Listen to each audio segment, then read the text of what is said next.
ओम शांति। 29 नवंबर 2022। बाबा के महावाक्य। मीठे बच्चे, तुम्हें मनुष्य से देवता बनना है, इसलिए दैवी फजीलत मैनर्स धारण करो। आसुरी अवगुणों को छोड़ते जाओ, पावन बनो। प्रश्न। दैवी मैनर्स धारण करने वालों की परख किस एक बात से हो सकती है? उत्तर, सर्विस से। कहाँ तक पतित से पावन बने हैं और कितनों को पावन बनाने की सेवा करते हैं? अच्छे पुरुषार्थी हैं या अभी तक आसुरी अवगुण हैं? यह सब सर्विस से पता चलता है। तुम्हारी यह ईश्वरीय मिशन है ही दैवी फजीलत सिखलाने की। तुम श्रीमत पर पतित मनुष्य को पावन बनाने की सेवा करते हो। गीत। ओम नमो शिवाय। ओम शांति। भक्ति मार्ग में महिमा करते हैं शिवाय नमः। ऊंच ते ऊंच शिव, उनको ही शिव परमात्माय नमः कहा जाता है। ब्रह्म देवताय नमः, विष्णु देवताय नमः कहा जाता है और शिव परमात्माय नमः। फर्क हुआ ना? परमात्मा एक है, वह ऊंच ते ऊंच है, उनकी महिमा भी ऊंच है। इस समय ऊंचे ते ऊंचा कर्तव्य करते हैं। उनका धाम भी ऊंचे ते ऊंचा है, नाम भी ऊंच है और किसको परमात्मा नहीं कहते। परमात्मा के लिए ही गायन है, हे पतित पावन। आते भी हैं पतित दुनिया और पतित शरीर में। पतित शरीर का नाम है प्रजापिता ब्रह्मा।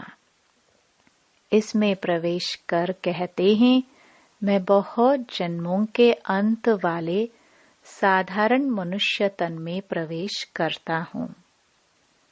सूक्ष्म वतनवासी संपूर्ण ब्रह्मा में नहीं आते हैं। खुद कहते हैं, इनके बहुत जन्मों के अंत के जन्म में आता हूँ। बहुत जन्म लेते ही हैं राधे कृष्ण। उनके बहुत जन्मों के अंत का जन्म साधारण है। ऐसे तो कहते नहीं है कि मैं पावन शरीर में प्रवेश करता हूँ। भगवानुवाच, मैं साधारण तन में आता हूँ। अब भगवान जरूर आकर के इस साधारण तन द्वारा आत्माओं को बैठ समझाते हैं कि मैं परमपिता परमात्मा हूँ। मैं कृष्ण की आत्मा नहीं हूँ, न ब्रह्मा विष्णु शंकर की आत्मा हूँ। मैं परमपिता परमात्मा हूँ, जिसको शिव परमात्माय नमः कहा जाता है। मैं इसमें आया हूँ। मैं सूक्ष्म वतनवासी ब्रह्मा में प्रवेश नहीं करता हूँ। मुझे तो यहाँ पतितों को पावन बनाना है। मेरे द्वारा ही वह सूक्ष्म वतनवासी ब्रह्मा पावन बना है, इसलिए उनको सूक्ष्म में दिखाया है। कितना अच्छी रीति समझाते हैं, परंतु मनुष्य सुनी अनसुनी कर उल्टी बातों पर चलते रहते हैं। आसुरी बुद्धि से सुनते हैं। ईश्वरीय बुद्धि से सुने तो संशय सब मिट जाए। त्रिमूर्ति का चित्र दिखाने बगैर समझाना मुश्किल है। उन्होंने त्रिमूर्ति ब्रह्मा नाम रख दिया है, क्योंकि शिव बाबा प्रजापिता ब्रह्मा द्वारा नई दुनिया की रचना रचते हैं। तुम बच्चे अभी सम्मुख बैठे हो, सब पतित से पावन बन रहे हैं। जितना जो बनेगा वह सर्विस से दिखाई पड़ेगा। यह अच्छा पुरुषार्थी है। इनमें अर्जुन अवगुण हैं। देवताओं में दैवी गुण थे। हर एक अपने आसुरी गुण और उन्हों के दैवी गुण वर्णन करते हैं। अभी आसुरी अवगुणों को छोड़ना है, नहीं तो ऊंच पद नहीं पा सकेंगे। बाप समझाते हैं, बच्चे दैवी गुण धारण करो। खान पान चलन में फजीलत चाहिए। पतित मनुष्यों को बद फजीलत कहेंगे।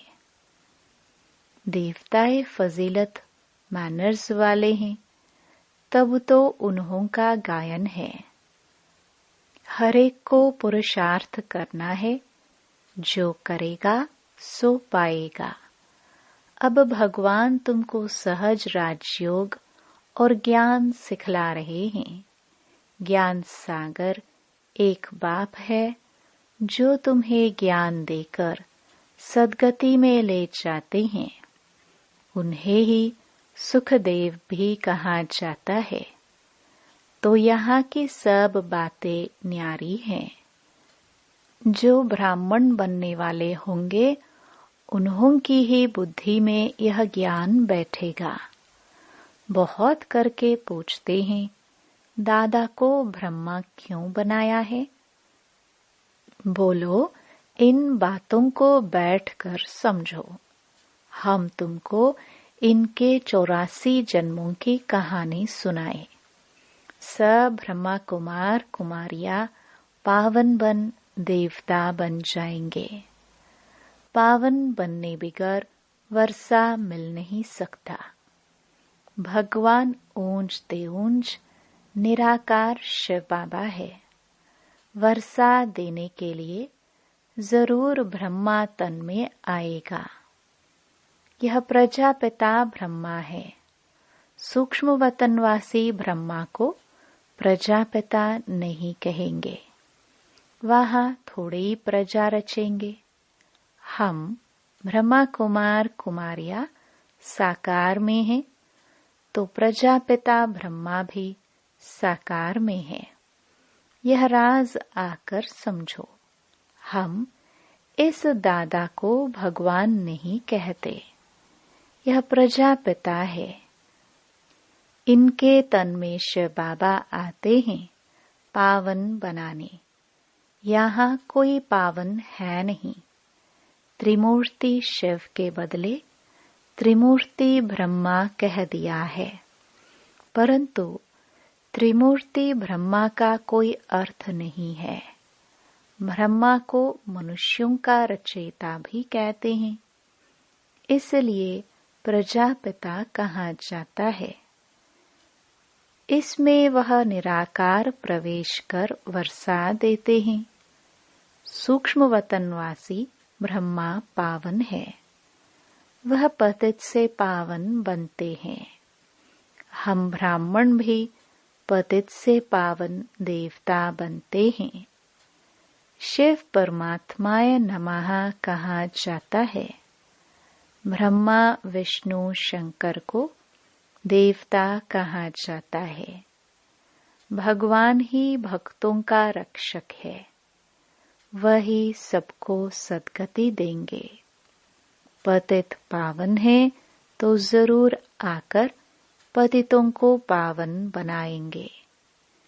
पहले पहले पावन हैं लक्ष्मी नारायण। वे जरूर पुनर्जन्म लेते होंगे। 84 जन्म पूरे होने से फिर साधारण मनुष्य बन जाते हैं। उनमें फिर बाप प्रवेश करते हैं, तो यह व्यक्त ब्रह्मा वह अव्यक्त ब्रह्मा सूक्ष्म वतन में सृष्टि नहीं रची जाती है। अक्सर करके लोग इस बात पर मूंझते हैं, तो तुमको समझाना है। बाप कहते हैं, मैं बहुत जन्मों अर्थात 84 जन्मों के अंत के जन्म में प्रवेश करता हूँ। भारत में पहले देवी देवता आए, वह फिर पिछाड़ी में हो जाएंगे, फिर पहले वही जाकर देवी देवता बनेंगे। विराट रूप का चित्र भी जरूर होना चाहिए। बच्चों ने अर्थ सहित बनाया है। ब्राह्मण चोटी, देवता सिर, क्षत्रिय भुजाएं, वैश्य पेट, शूद्र पैर। शूद्र के बाद फिर ब्राह्मण, वर्णों का भी चक्र हुआ ना। यह भी समझना और समझाना है। बाबा ने बहुत बार समझाया है कि अखबार में पढ़ता है फलाना स्वर्गवासी हुआ, तो उनको चिट्ठी लिखनी चाहिए कि स्वर्गवासी हुआ तो जरूर नरक में था, और अब है ही नरक, तो जरूर पुनर्जन्म नरक में लेंगे। अगर स्वर्ग में गया, फिर तुम उनको बुलाकर नरक का भोजन क्यों खिलाते हो? तुम रोते क्यों हो? परंतु इतनी बुद्धि नहीं है जो समझे कि स्वर्ग की स्थापना तो बाप ही आकर करते हैं, राजयोग सिखलाते हैं। तुम ब्राह्मण संगम पर बाप से वर्षा ले रहे हो, बाकी सब हैं कलयुग में। संगम पर आत्मा परमात्मा मिल रहे हैं। इनको कुंभ का मेला कहा जाता है। तुम ज्ञान गंगाए ज्ञान सागर से निकली हो। भक्ति में समझते हैं गंगा में स्नान करने से पावन बन जाएंगे। पावन बनाना तो तुम्हारी मिशन का कर्तव्य है। यह है ईश्वरीय मिशन। तुम ही पतित मनुष्य को पावन देवता बनाते हो श्रीमत पर। श्री कृष्ण पतित पावन नहीं है, वह पूरे 84 जन्म लेते हैं। पहले हैं लक्ष्मी नारायण, फिर अंत में ब्रह्मा सरस्वती, आदिदेव आदि देवी बनते हैं। अभी यह बातें किसने समझाई? शिव परमात्माय नमः गाते भी हैं।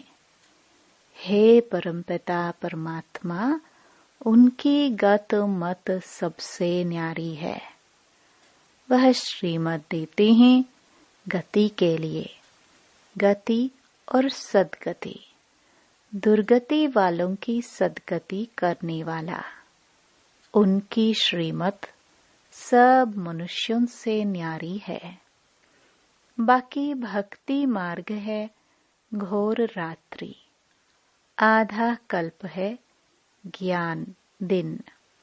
शिव बाबा कहते हैं, मैं अंधियारी रात में आता हूँ, रात को दिन बनाने। यह ज्ञान एक ही ज्ञान सागर शिव बाबा के पास है। ऋषि मुनि आदि सब कहते आए हैं कि परमात्मा बेअंत है। बाप को नहीं जानते तो गोया नास्तिक ठहरे। आधा कल्प है नास्तिक, आधा कल्प है आस्तिक। तुम अब बाप को, बाप की रचना के आदि मध्य अंत को जानते हो, और कोई नहीं जानते। इसलिए कहा जाता है निधन के। अनेक धर्म अनेक मतें हो गई हैं। अब बाप कहते हैं इस पुरानी दुनिया का संन्यास करना है। याद करना है शांति धाम और सुख धाम को।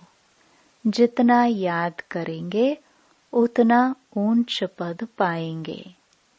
गृहस्थ व्यवहार में भल रहो, सिर्फ पवित्र बनो। धंधे बिगर गृहस्थ कैसे चलेगा? सिर्फ पवित्र बनना है और बाप को याद करना है। बाप कहते हैं, मैं सोनार भी हूँ। तुम्हारी आत्मा और शरीर दोनों ही पतित हैं। इसलिए तुम्हारी आत्मा जब पावन बने तब फिर शरीर भी पावन मिले। सच्चे सोने का जेवर भी ऐसा बनेगा ना।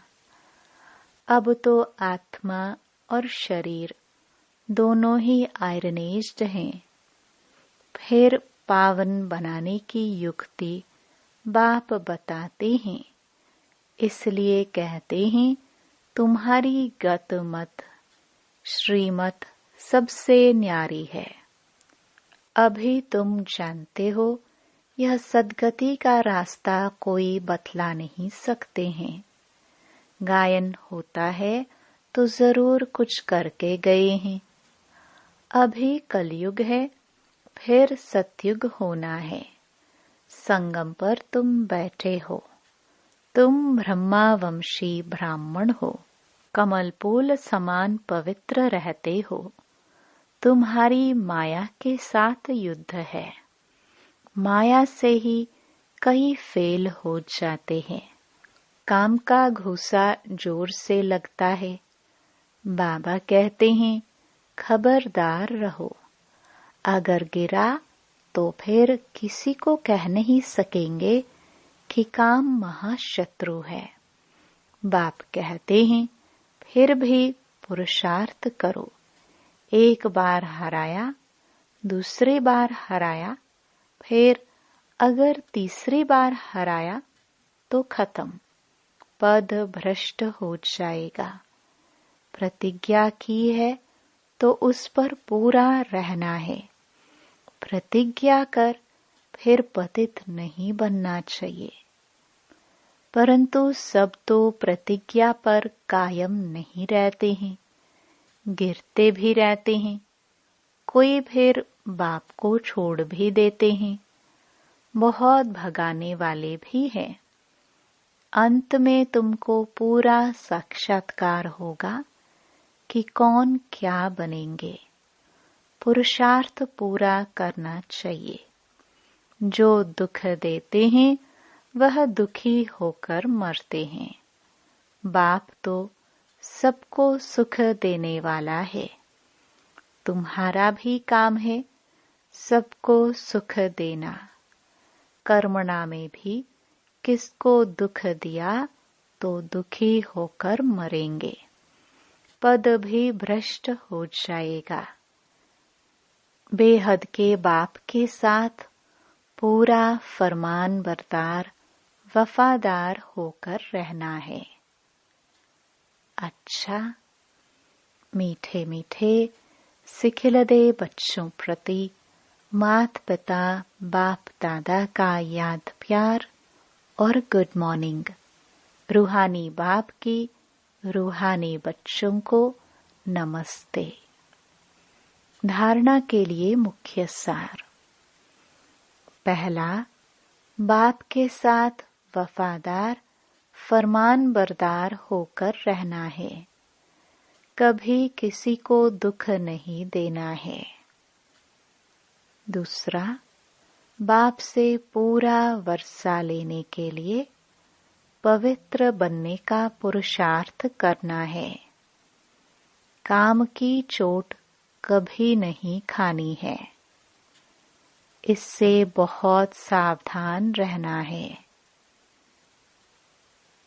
वरदान।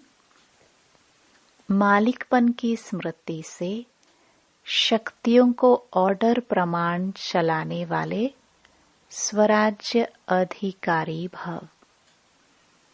बाप द्वारा जो भी शक्तियां मिली हैं, उन सर्व शक्तियों को कार्य में लगाओ। समय पर शक्तियों को यूज करो। सिर्फ मालिकपन की स्मृति में रहकर फिर ऑर्डर करो तो शक्तियां आपका ऑर्डर मानेंगी। अगर कमजोर होकर ऑर्डर करेंगे तो नहीं मानेंगी। बाप दादा सभी बच्चों को मालिक बनाते हैं, कमजोर नहीं। सब बच्चे राजा बच्चे हैं, क्योंकि स्वराज्य आपका बर्थ राइट है। यह बर्थ राइट कोई भी छीन नहीं सकता। स्लोगन: त्रिकालदर्शी स्थिति में स्थित रहकर हर कर्म करो तो सफलता मिलती रहेगी। मातेश्वरी जी के अनमोल महावाक्य। अब यह जो हम कहते हैं कि प्रभु हम बच्चों को उस पार ले चलो, उस पार का मतलब क्या है? लोग समझते हैं उस पार का मतलब है जन्म मरण के चक्कर में न आना, अर्थात मुक्त हो जाना। अब यह तो हुआ मनुष्यों का कहना, परंतु वो कहता है बच्चों, सचमुच जहाँ सुख शांति है, दुख अशांति से दूर है, उसको कोई दुनिया नहीं कहते। जब मनुष्य सुख चाहते हैं तो वो भी इस जीवन में होना चाहिए। अब वो तो सत्युगी वैकुंठ देवताओं की दुनिया थी, जहाँ सर्वदा सुखी जीवन थी। उसी देवताओं को अमर कहते थे। अब अमर का भी कोई अर्थ नहीं है। ऐसे तो नहीं देवताओं की आयु इतनी बड़ी थी जो कभी मरते नहीं थे।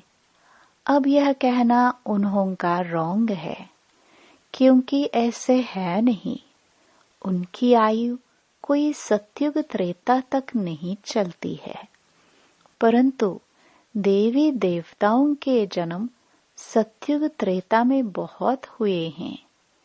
21 जन्म तो उन्होंने अच्छा राज्य चलाया है, और फिर 63 जन्म द्वापर से कलयुग के अंत तक। टोटल उन्हों के जन्म चढ़ती कला वाले 21 हुए और उतरती कला वाले 63 हुए। टोटल मनुष्य 84 जन्म लेते हैं। बाकी यह जो मनुष्य समझते हैं कि मनुष्य 84 लाख योनियां भोगते हैं, यह कहना भूल है। अगर मनुष्य अपनी योनि में सुख दुख दोनों पार्ट भोग सकते हैं, तो फिर जानवर योनि में भोगने की जरूरत ही क्या है? अब मनुष्यों को यह नॉलेज ही नहीं। मनुष्य तो 84 जन्म लेते हैं। बाकी सृष्टि पर जानवर, पशु, पंछी आदि टोटल 84 लाख योनियां हो सकती हैं। अनेक किस्म की जैसे पैदाइश है, उसमें भी मनुष्य योनि में ही अपना पुण्य पाप भोग रहे हैं, और जानवर अपनी योनियों में भोग रहे हैं। न मनुष्य जानवर की योनि लेता और न जानवर मनुष्य योनि में आता है। मनुष्य को अपनी योनि में जन्म में भोगनी पड़ती है, तो दुख सुख की महसूसता आती है। ऐसे ही जानवर को भी अपनी योनि में सुख दुख भोगना है, मगर उन्हों में यह बुद्धि नहीं कि यह भोगना किस कर्म से हुई है। उन्हों की भोगना को भी मनुष्य फील करता है, क्योंकि मनुष्य है बुद्धिवान। बाकी ऐसे नहीं, मनुष्य कोई 84 लाख योनियां भोगते हैं। जड़ झाड़ भी योनि लेते हैं। यह तो सहज और विवेक की बात है कि जड़ झाड़ ने क्या कर्म अकर्म किया है जो उन्हों का हिसाब किताब बनेगा। जैसे देखो, गुरु नानक साहब ने ऐसे महावाक्य उच्चारण किए हैं, अंत काल में जो पुत्र सिमरे, ऐसी चिंता में जो मरे, सुअर की योनि में वलवल उतरे। परंतु इस कहने का मतलब यह नहीं है कि मनुष्य कोई सुकर की योनि लेता है, परंतु सुकर का मतलब यह है कि मनुष्यों का कार्य भी ऐसा होता है जैसे जानवरों का कार्य होता है। बाकी ऐसे नहीं कि मनुष्य कोई जानवर बनते हैं। अब यह तो मनुष्यों को डराने के लिए शिक्षा देते हैं, तो अपने को इस संगम समय पर अपनी जीवन को पलटाए पापात्मा से पुण्य आत्मा बनना है। अच्छा, ओम शांति।